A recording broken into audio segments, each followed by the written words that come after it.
Alors, à la une du débrief, cette semaine, on a un duel au sommet, un duel de titans entre Tim Cook et Mark Zuckerberg. On va aussi beaucoup parler de Bitcoin et de polémiques autour de la crypto-monnaie. On va un petit peu parler de coiffure avec cette question. Pourquoi Amazon a décidé d'ouvrir un salon de coiffure à Londres? Et puis aussi des projets de valorisation des données de l'État. Avec mes débriefeurs, nous en avons déjà un en plateau.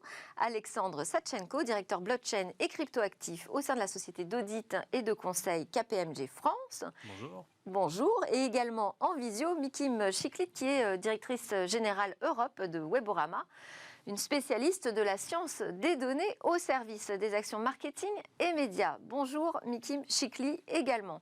On va démarrer ensemble, tiens d'ailleurs. On a appris donc que plus de 25 millions d'euros du plan de relance seront alloués à de nouveaux projets de valorisation des données de l'État. En fait, ça fait suite à un rapport qui a été rendu par le député Éric Bothorel sur la politique publique de la donnée, qui prône un accès et un partage de ces données. Les ministères, les préfets ont reçu une circulaire de Jean Castex dans laquelle il rappelle que la politique de la donnée doit être une priorité stratégique de l'État. J'ai envie de vous demander, Mikim Chiklit, est-ce qu'il était temps ?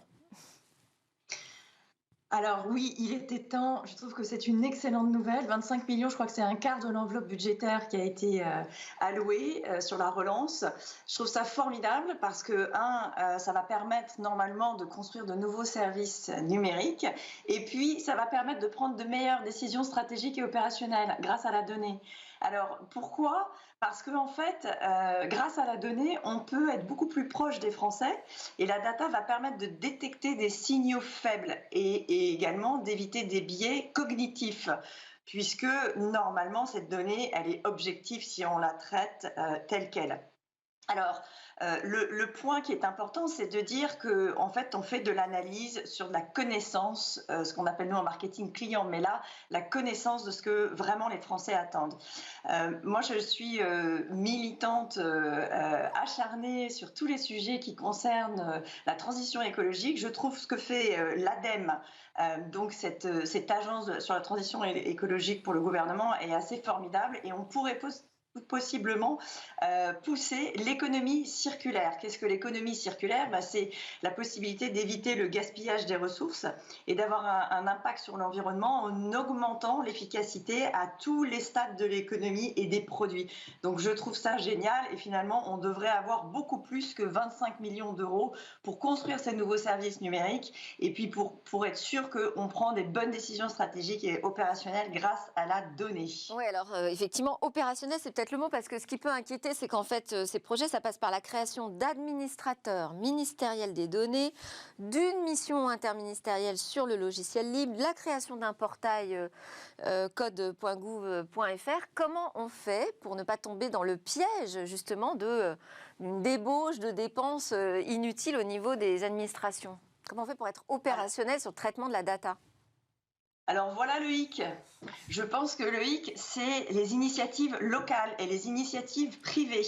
Il faut encourager l'entrepreneuriat et j'avais l'impression que c'était ça, puisque l'idée, c'est une pratique qui permet la création de start-up privées en optimisant les ressources du service public. Parce que si on compte que sur le service public, malheureusement, on va se retrouver avec une certaine lourdeur, alors que dans les start-up, on est agile, on va vite, c'est des petites structures, on prend des décisions, on n'a pas peur de se tromper et c'est ça qu'il faut faire. Et il faut le faire au niveau local parce que les besoins sont au niveau local. Les besoins ne peuvent pas être pris à un niveau administratif de la tête. Il faut vraiment partir des pieds, partir du sol, être bien ancré, puis ensuite avoir des choses concrètes qui se passent. Alors justement sur code.gouv.fr, pour l'instant, c'est pas grand-chose sur ce projet autour d'un rassemblement des ressources de logiciels libres. Oui, parce que le logiciel libre, en fait, pour moi, c'est un sujet qui est doublement important parce que c'est vrai qu'il y a le sujet de la data et de la proximité avec le citoyen, mais pour moi, il y a aussi un sujet de souveraineté derrière, c'est-à-dire que plus on avance dans le temps, plus on se rend compte que sur les endroits où nous, on a fait défaut, c'est-à-dire on n'a pas réussi à développer en Europe ou en France des logiciels fonctionnels ou de marché efficients, efficaces, il faudrait que la stratégie de l'État soit par défaut non pas d'aller chercher des logiciels qui après nous rendent prisonniers d'une certaine certaine façon, souvent des États-Unis, mais ça peut être d'autres nations. Et il faudrait privilégier par défaut plutôt des logiciels libres, que ce soit par exemple dans l'éducation nationale ou dans la défense, parce qu'on est beaucoup plus souverain lorsqu'on a la possibilité d'utiliser des logiciels libres, open source, que lorsqu'on est... Et parfois, on voit qu'entre les bonnes intentions et les actions, il y a un peu d'écart. Ouais. Autre sujet qui nous fait réfléchir, c'est Amazon qui a annoncé donc l'ouverture à Londres d'un Amazon Salon, un salon de coiffure high-tech de 150 mètres carrés. L'idée, c'est quoi? C'est de faire un showroom de technologie, parce qu'on nous dit qu'il y aura de la réalité augmentée qui permettra de simuler des coiffures sur nos têtes. Qu'est-ce que vous en pensez, vous, quand vous entendez parler de ça, Mikim Chikli? Alors, en tant que femme, je me dis: «Waouh, c'est super, avant de me faire couper les cheveux et de faire ma couleur, génial, je vais avoir ma tablette, je vais pouvoir, faire des trucs absolument dingues avant de passer à l'acte». La réalité, derrière, c'est que, finalement, c'est du traitement de data, c'est de la collecte de data, pour, bien sûr, développer, des business, des produits, utiliser la technologie. Mais tout ça, finalement, pourquoi pas? Si c'est pour, donner de la tech, mettre de la tech dans les services de proximité et que ça soit un petit peu plus ludique et qu'il y ait vraiment une association, encore une fois, ancrée dans le local. Alors là, on est à Shoreditch, à Londres, on est vraiment dans un environnement très, nouvelle vague, pour pas dire très, très bobo. Mais la question qui se pose, c'est la pieuvre Amazon s'invite partout. Où s'arrête-t-elle après le rachat de Whole Foods, Amazon Go, Internet of Things, le cloud? Qu'est-ce qui va se passer? Et en fait, la question qui pend derrière, c'est l'éthique, la morale. Est-ce que les données vont bien être exploitées dans le respect de la vie privée des consommateurs et des individus? Et surtout, est-ce que finalement il va y avoir un retour pour booster une économie du vrai retail, de la vie, des vrais gens ancrés dans la vie, et plus simplement une vie virtuelle? C'est vrai qu'on se demande si Amazon ne va pas trop loin, là, en s'invitant même dans nos rues, sur nos cheveux. Non, pas du tout. Frédéric Chenet. Je crois que la stratégie d'Amazon est très claire, c'est d'avoir le maximum de données sur chacun de ses clients. Donc, ils ont commencé par la livraison de produits physiques à domicile, avoir le meilleur profil sur l'utilisateur. Ensuite, ils sont passés, comme on vient de le dire, sur l'aspect nourriture. On arrive, troisième étape, ils prennent des grands verticaux. Donc, troisième étape, ce sont les produits de beauté, tout ce qui est la consommation des produits sur le corps, où je pense qu'ils ont réalisé qu'ils n'avaient pas assez de données avec l'activité traditionnelle. Maintenant, ils se rapprochent des gens. Alors, est-ce que c'est le premier d'une très longue série? Est-ce que c'est juste pour l'instant, Amazon dit non, il y aura un seul salon, c'est vraiment un showroom, on va tester des technos, ça nous permet d'avoir des contacts clients, des trucs avec nos fournisseurs. Bon. Rendez-vous dans 3 ans. Exactement. Alexandre, un petit commentaire là-dessus? Non, regardons ma capillarité, c'est pas quelque chose qui me concerne, les salons de coiffure. Pour l'instant, vous restez à l'écart d'Amazon. Bon, on va parler de cette rivalité, parce que entre les GAFAM, ça chauffe quand même parfois. Entre Tim Cook et Mark Zuckerberg, c'est quand même pas tout à fait pacifique. Ça a démarré avec le scandale Cambridge Analytica. On avait demandé à Tim Cook ce qu'il ferait à la place de Zuckerberg et de Mark Zuckerberg. Et il a répondu, moi je serais pas dans cette situation. Bon, alors ça s'est un peu aggravé avec la nouvelle politique de tracking publicitaire sur iPhone, qui rend les choses plus compliquées pour tous ceux qui utilisaient les cookies. Et notamment Facebook est pas mal monté au créneau contre cette décision d'Apple, l'accuse d'avoir une position forte et dominante dont il abuserait. Qu'est-ce qu'il faut entendre derrière cette rivalité Tim Cook, Mark Zuckerberg? Je vous fais réagir encore là-dessus en premier, Mikim. Alors, querelle de clochers, querelle de milliardaires, vraiment, ils sont en train de s'auto-dénoncer l'un et l'autre. La question de fond est une question de protection des données qui est fondamentale, à l'heure où on fête finalement l'anniversaire du texte RGPD, qui est une initiative européenne et qui est une belle initiative sur l'avancée rassurant sur la protection des données personnelles des personnes physiques. Et là, c'est vraiment un appel à responsabiliser les entreprises et les organismes à traiter des données à caractère personnel.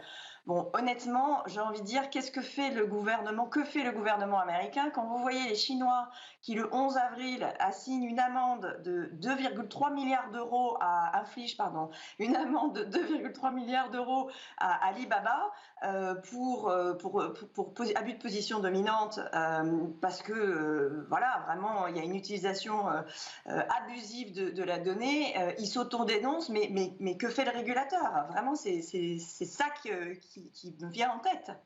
Alors, c'est-à-dire que Tim Cook se positionne en grand défenseur de notre vie privée. Aujourd'hui, c'est le chevalier blanc.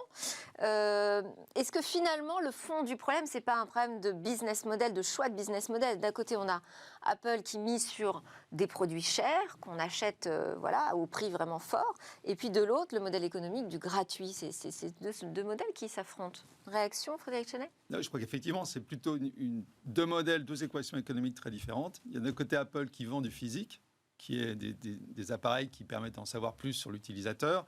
Et on a effectivement Facebook qui, lui, vend de la donnée. En fait, lorsqu'on utilise Facebook et tous les produits Facebook, c'est nous qui sommes le produit, puisqu'on ne paye pas, donc ils récupèrent des données sur nous.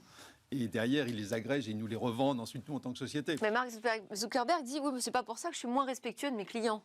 Non, mais lui, il a besoin des outils d'Apple pour collecter ses données. Et en fait, je pense qu'il y a aussi Apple qui dit, non, je ne vais pas partager mes données avec Facebook, puisque de toute façon, à la fin du il n'y a que 24 heures dans la journée. Donc, le temps qu'on passe sur Facebook, le temps qu'on passe sur Apple, ce sont même nous, le temps que les gens passent sur Facebook, c'est moins de temps qu'ils passent sur nos jeux. Donc on est tous concurrents, parce qu'on cherche tous à avoir l'attention des utilisateurs. Il n'y a que 24 heures. Il y a peut-être plus que 24 heures, parce qu'on fait tous plusieurs choses à la fois. Mais il y a 24 heures à la base. Donc je pense que c'est vraiment une bataille pour le temps et l'attention des gens. Et je crois que c'est à ça que ça revient. Et c'est vrai que Mickey m'a raison, les vrais adversaires, ils sont peut-être à l'Est aussi. Il faut peut-être qu'ils pensent à regarder de ce côté-là. Alexandre Tchatchenko, il y a une actu qui vous a fait réagir, c'est autour de Tesla, avec les résultats financiers du premier trimestre qui montrent que Tesla détenait l'équivalent de 2,48 milliards de dollars en bitcoin. Oui, c'est un achat qu'ils ont révélé en janvier, dans un contexte de hausse des prix du bitcoin et dans un contexte où ils ne sont pas les premiers à acheter des bitcoins pour sécuriser leur trésorerie. Mais en tout cas, vu que Tesla est assez connu et qu'Elon Musk est très fantasque sur les réseaux sociaux, forcément, ça a fait beaucoup de bruit. Et il ne s'agit pas d'une petite partie. C'est pas le seul, mais enfin, c'est quand même nouveau, ça, de penser à mettre sa trésorerie, de diversifier sa trésorerie en investissant dans des bitcoins. C'est nouveau et pas nouveau. C'est-à-dire que l'utilisation de bitcoin comme réserve de valeur, c'est quelque chose dont on parle beaucoup dans les milieux, en particulier aux États-Unis depuis plusieurs années. Dès juin 2020, par exemple, il y avait déjà un tiers des asset managers américains qui possédaient du bitcoin. Donc, ce n'était pas si nouveau que ça. Maintenant, effectivement, dans les sociétés cotées en particulier, c'était quelque chose qui était plus touchy parce qu'il y avait des comptes rendus, il fallait rendre des comptes aux actionnaires, il fallait dire pourquoi on le faisait. Et en fait, il y a Michael Saylor, qui était le PDG, qui est toujours d'ailleurs le PDG de MicroStrategy, qui a un peu tracé la voie en août-septembre en disant moi, j'adopte le bitcoin comme actif principal de ma trésorerie. Elon Musk a discuté avec Michael Saylor et quelques mois après, on le voit mettre 1,5 ou 2 milliards de dollars en bitcoin. Et en fait, l'opération qu'il vient de faire, c'est-à-dire de vendre une partie de ses bitcoins, il le fait dans un but de prouver plusieurs choses. La première, c'est la liquidité du marché, parce qu'il y a beaucoup de gens qui pensent encore que bitcoin, c'est un marché de niche, qu'on ne peut pas finalement vendre les bitcoins quand on le souhaite. En réalité, ce qu'on constate, c'est qu'il y a un volume quotidien qui est autour de 40-50 milliards de dollars aujourd'hui, et c'est-à-dire presque autant voire plus parfois, que sur l'action Apple, par exemple. Donc c'est une très forte liquidité. Et ce qu'a fait Tesla, c'est qu'ils ont soigné leur bilan, tout simplement. Leur résultat du premier trimestre n'était pas énorme, on va dire, et ils ont rajouté 30% à ce résultat juste en vendant des bitcoins et en ajoutant une plus-value à cela. Mais alors, il y a des mauvaises langues qui disent, mais alors, est-ce que Tesla, c'est toujours un vendeur de voitures ou un vendeur de bitcoin? La question se pose parce que l'actif, effectivement, est dans une phase haussière qui est très forte, et donc du coup, beaucoup d'entreprises se retrouvent dans cette situation où elles font beaucoup de profits avec bitcoin. Alors après, attention, parce qu'on fait le profit quand on vend. Là, pour l'instant, c'est du profit fictif, donc effectivement, il y a un tiers, maintenant du coup un quart du résultat net de Tesla sur le Q1 qui vient de la vente de Bitcoin. Si on prend MicroStrategy, presque 100% de leur trésorerie est en Bitcoin. Ils ont même fait un emprunt pour acheter du Bitcoin, donc on est carrément au-delà de ça. Alors est-ce que je le recommande à tout le monde de faire un emprunt pour acheter du Bitcoin? Non, mais en tout cas, ce qu'on constate, c'est que à la fois le marché est liquide et que Tesla, bien qu'ils aient vendu du Bitcoin, leur position sur Bitcoin en pourcentage a monté, puisque le prix du Bitcoin a augmenté. Et donc c'est à la fois une bonne réserve de valeur, ce qu'ils ont prouvé en le détonnant sur plus de 3-4 mois, et également un instrument de trésorerie de diversification qui est assez utile puisqu'on trouve de la liquidité sur le marché. Et ce qu'il faut préciser aussi, c'est qu'ils vendent leur Tesla en Bitcoin. Tout à fait. Et c'est pas la seule chose, parce que ce qui est intéressant dans la vente de Tesla en Bitcoin, c'est pas tant qu'ils vendent leur Tesla en Bitcoin, parce que d'autres sociétés vendent leurs produits en Bitcoin, mais c'est qu'ils ont annoncé qu'ils garderaient surtout les Bitcoins. Parce qu'il y a beaucoup de sociétés... Ils ne convertissent pas le Bitcoin. Exactement. Il y a beaucoup de sociétés qui, en fait, disent « j'accepte les Bitcoins ». En réalité, ils ont un prestataire de paiement qui leur permet d'accepter le Bitcoin, mais qui fait tout de suite la conversion en monnaie traditionnelle. Là, ce que Tesla dit, c'est non seulement je l'accepte comme moyen de paiement parce que c'est pratique, mais deuxièmement, je vais les garder parce que j'ai confiance dans la capacité à préserver la valeur d'un Bitcoin par rapport au dollar. C'est toujours ce que disent Michael Saylor et Elon Musk quand on les regarde et écoute, c'est que en fait, en ce moment, la création monétaire en particulier qu'il y a en particulier aux États-Unis, ça donne pas confiance sur la capacité du dollar à préserver sa valeur sur le long terme. Frédéric Chenet, ça doit vous passionner, ça, cette histoire, vous qui propulsez Atari dans l'aventure blockchain et crypto. Non, c'est intéressant. Le petit problème que j'ai, j'adore ce que fait Elon Musk. Je ne suis pas du tout en train de... Attention, le grand gourou. Vous allez voir où je vais arriver avec cette introduction. On attend le mai. Non, je pense qu'aujourd'hui, c'est un petit peu... On est un peu trop tôt pour affecter dans les sociétés cotées une partie importante de la trésorerie disponible dans les crypto-devises. Je crois qu'on n'est pas encore dans une phase où la crypto-devise est suffisamment acceptée. Et en tout cas, si j'avais des actions à Tesla, j'en ai pas. Si j'avais des actions Tesla... je pense que je préférais que la société investisse l'argent dans le business de base, à savoir vendre des voitures. Et quand on regarde, que j'ai regardé un peu le cash flow notamment, ils ont dégagé à peu près 300 millions de dollars de cash flow libre sur le trimestre et avoir plus de 2,5 milliards, enfin c'est 1,5 milliard d'investissement et 1 milliard de plus-value en Bitcoin. Je pense que c'est un peu limite aujourd'hui. Je pense que ce n'est pas le mandat de l'actionnaire. Quand il a investi dans Tesla, c'est pour qu'il aille faire des voitures. Et je pense que la lecture peut changer si demain, il a 1 milliard de pertes sur les bitcoins. Je pense qu'on est simplement... Peut-être que dans 2 ans, 3 ans, on en sera à une phase où on dira c'est normal d'investir. Parce que là, c'est quoi ils ont 17 milliards de cash. Ils ont mis quasiment 1 milliard, 1,5 milliard dans le bitcoin. C'est quand même dans une société qui consomme de l'argent, c'est beaucoup d'argent. Je pense qu'on n'y est pas encore. Peut-être que dans 2-3 ans, ce sera plus accepté, politique générale, d'investir la trésorerie de la société dans les cryptos. Oui, mais vous savez qu'Elon Musk est un précurseur. Non, mais je crois que c'est un message. Au-delà, c'est un message très fort. J'entends, ils vendent les voitures en Bitcoin, donc il n'a pas besoin d'en acheter puisqu'il va en recevoir. Non, mais voilà, oui, c'est un message. On a terminé le temps du débrief. Malheureusement, on n'a pas le temps de parler justement de Bitcoin pollueur ou pas, parce que ça fait partie des polémiques qui tournent pas mal sur les réseaux sociaux normalement. Je voulais juste laisser Mikim Chikli nous dire un mot sur les bitcoins pour terminer, mais vraiment très rapidement, s'il vous plaît.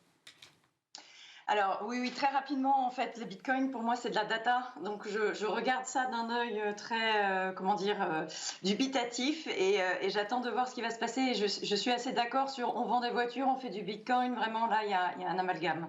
Bon, merci à tous les deux, parce que je vais garder le troisième avec moi en plateau pour la grande interview. Donc, merci à Mikim Chikli, CEO Europe, Moyen-Orient de Weborama, je vais y arriver, qui est donc un spécialiste de l'utilisation des données, et Alexandre Tchatchenko, merci d'être venu aussi nous parler des bitcoins, mais pas seulement. Vous êtes directeur blockchain et crypto actif chez KPMG France. Allez, c'est l'heure de la grande interview.